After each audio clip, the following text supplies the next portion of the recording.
У цяперашні час надзвычайная пажарная небяспека ў рэгіёне захоўваецца. У гэты перыяд верагоднасць узнікнення ўзгаранняў дасягае найвышэйшага ўзроўню. Сухое надвор'е, высокая тэмпература паветра, нізкая вільготнасць – усё гэта спрыяе хуткаму распаўсюджванню агню. У такіх умовах асабліва важная профилактичная праца ратавальнікаў.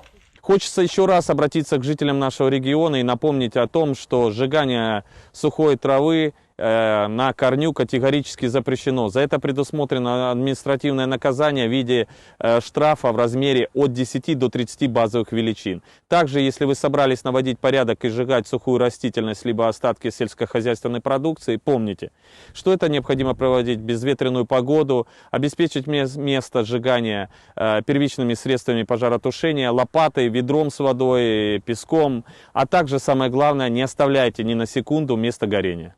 Калі вы сталі сведкам пажару, неадкладна паведаміце па тэлефонах 101 або 112. Не спрабуйце патушыць пажар самастойна, калі ён выйшаў з-пад кантролю. Эвакуіруйцеся з небяспечнай зоны і чакайце ратавальнікаў.